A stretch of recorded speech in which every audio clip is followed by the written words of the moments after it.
Hi, I'm Dan. Thanks for checking in on Dimgaard. So this is the final video based upon the topics from the previous survey where the participants stated that the topic they thought would be useful. There were some topics that they thought, no, that's not really going to be useful, and so we're not going to make videos about that. But since it is the final topic, I should be publishing and making accessible a new survey to those who are interested in helping me to tailor this towards what you think would be useful. And I should have that coincident with the release of this. So look for that in the comments with this video when this video hits. And so the topic here is like what's going on with Dimgaard? Like what is the status of Dimgaard? What's the release plans for Dimgaard? So succinctly, we thought that by this point in 2022, in February 2022, we would have already completed the first new release, which is going to be a collection of magic items based upon the Dimgaard feature that all permanent magic items need a sentient creature to power the permanency of the magic that binds the soul of a spirit of a creature to that magic item. And that we would be in the middle of releasing a volume of NPCs. That has not come to fruition, and I'll get into why that is later.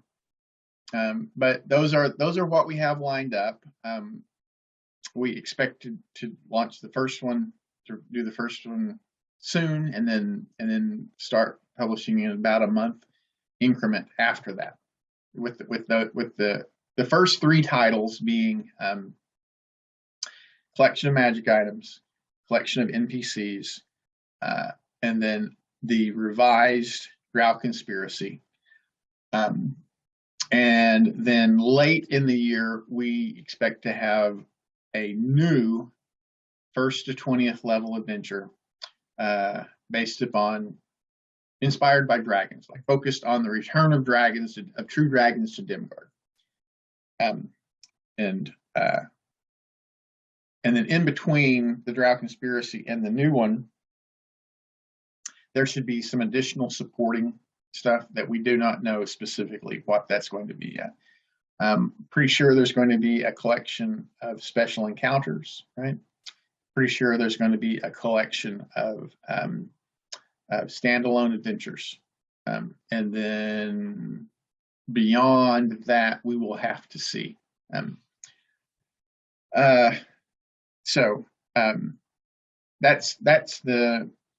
That is as firm as I can get you on what is going to be released. And then as to what goes on in Dimgaard, like where does this stuff come from?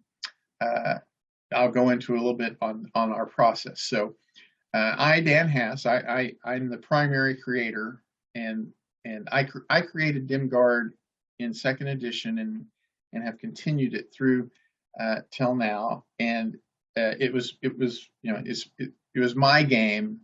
I began publishing early in 5th edition, even though I'd been running Dimgaard for 20 years previous to that.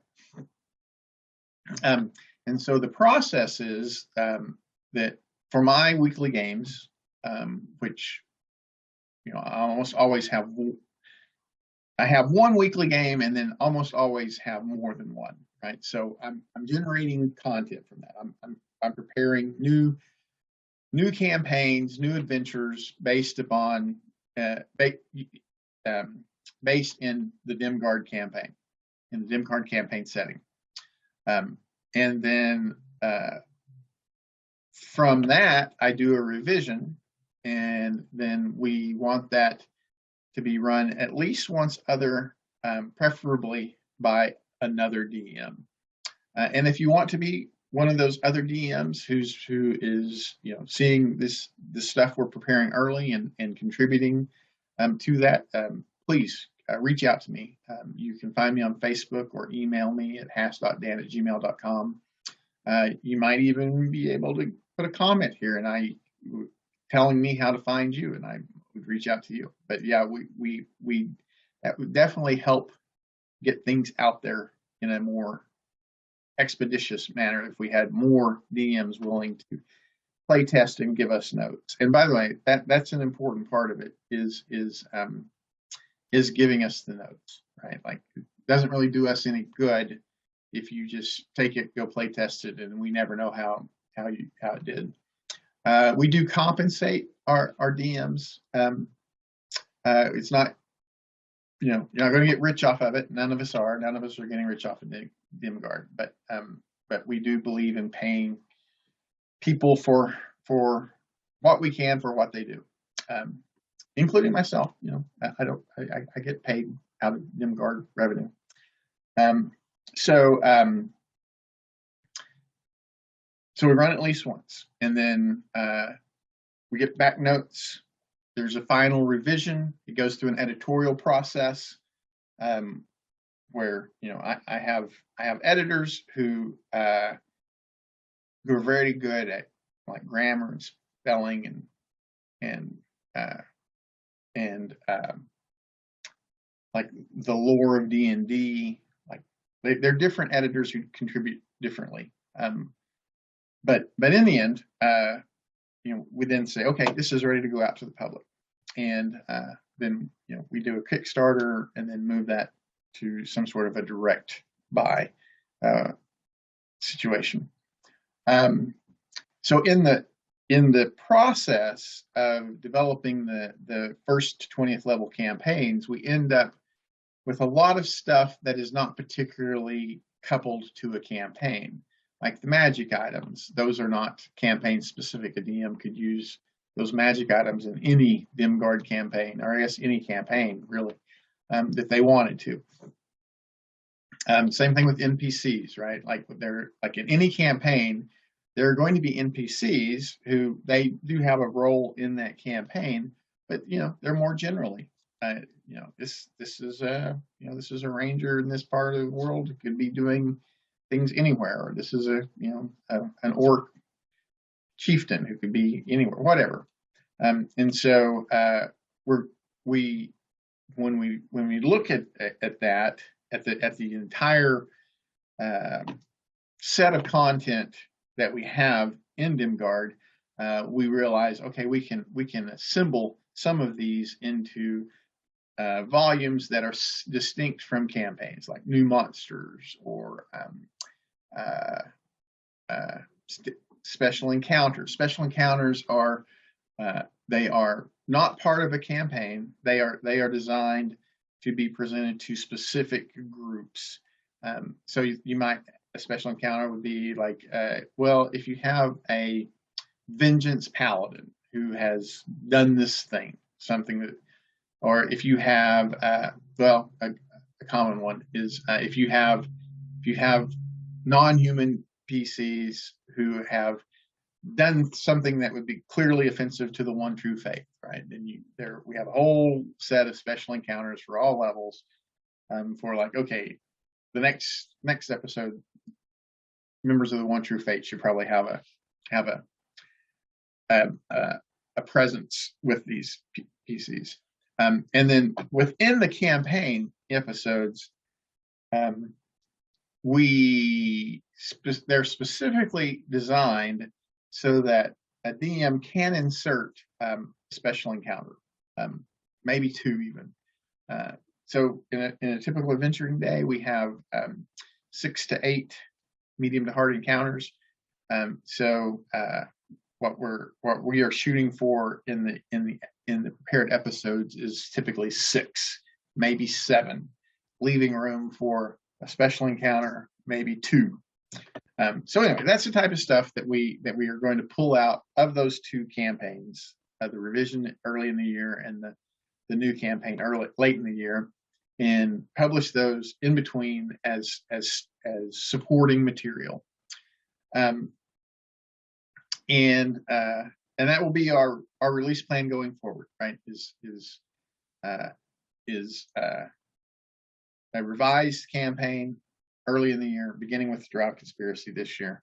A new campaign, first to 20th level campaign, typically looks like going forward, unless things change, the structure of the new campaigns are going to be about 40 episodes, right? Which, when you think about that, it's about 2 episodes per level, right? It's not exactly, because typically first and second level, or even with that type of advancement, are still just one episode. And then at 20th level, we typically want at least one 20th level episode is like the capstone for the campaign, maybe 2. Maybe we want to make that a couple of big significant end episodes. So anyway, and then in between those 2, we will have several supporting releases. And so then the question is, well, why haven't you got the Drow Conspiracy out there already, right? When during the hiatus, during the past 2 years when we weren't publishing, we looked at, when we look at Dimgaard and we look at things comparable to what we're doing with Dimgaard that have been released, we see that these other publications are an order of magnitude, at least, more financially successful than Dimgaard, right? Really more like 15 or 20 times what Dimgaard does financially. And so before, like during part of that hiatus, we did an audit, said, okay, what is it we need to do differently? What is the source of this discrepancy? Now, some of those we've come to the conclusion that, we're not going to do them. Like, we're not going to publish hardbacks, right? So within Dimgaard, there are no full-time employees, right? Like, I'm a software engineer, right? We have the other people who, like the DMs and the players, they're not Dimgaard employees, right? And same thing for the editors. Like, there's literally no one associated with Dimgaard for whom Dimgaard is their full-time employment. We do compensate everyone. Like, we believe in paying people for what they do, but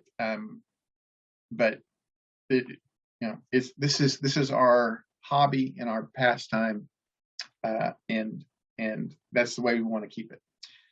The byproduct of that is that we just don't have the resources. Like, we don't have the labor resources to do something like manage hardback distribution, right? So we just can't do that.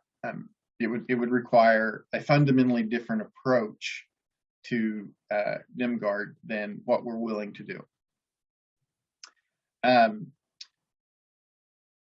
then there are other things that, as part of that audit, when we looked at, so like, for example, when we look at Dimgaard material and we look at other comparable releases, they have much better artwork than we do, right? Like, I mean, and that's just a fact, right? Like, you can try to defend that if you want to, but it's just a fact that we undervalued artwork, original artwork. We would occasionally include it, but it was not a focus. It was not something that we thought was important.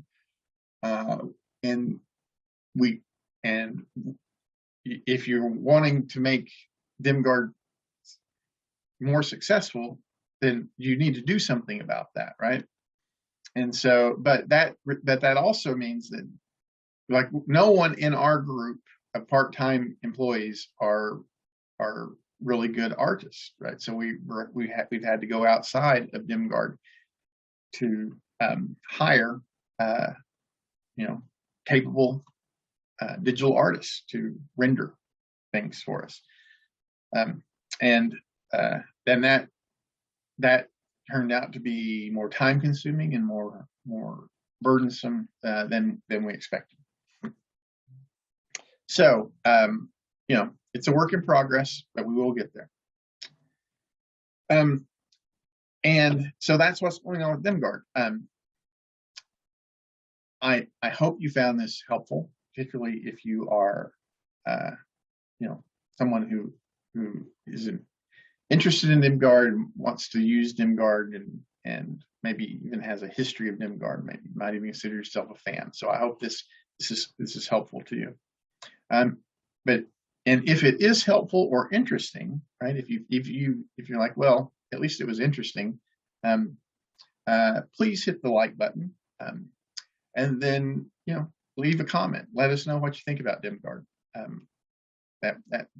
That we have a sincere interest in what other people think about Dimgaard, and you can even comment on our processes I've related to you. Maybe you think that well, that just sucks, Dan. You need to be more professional about it, or whatever, right? I would be very interested in that feedback, right? That's the reason, for example, I changed the background on these videos, was because I got a comment from someone saying, yeah, your background sucks and it distracts from the video, and I don't like it, and please change it. And I was like, oh, I can do that. And so, so, I'm very interested in criticism, and that's the way that I improve things, is when people are generous enough to offer up their criticisms. So there's that. And then, if you like, oh yeah, I would like to do some play tests of, pre-release material for Dimgaard. That sounds fun. Please contact me about that too. To be honest with you, there's never been a time in the entire 6 years that we have published Dimgaard where we have felt like, oh yeah, we've got enough playtesters right now. We've got enough DMs giving us notes before release.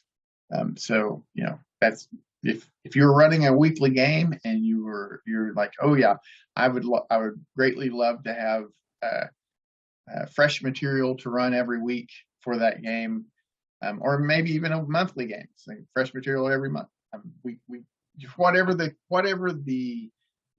capacity is you have to help with that would be great, and please reach out to me on that. And then if you find these videos useful, please subscribe. And like I always say, if you catch me on social media, please don't hesitate to reach out to me. I try to be as accessible and responsive as possible. So until next week, I thank you for your attention.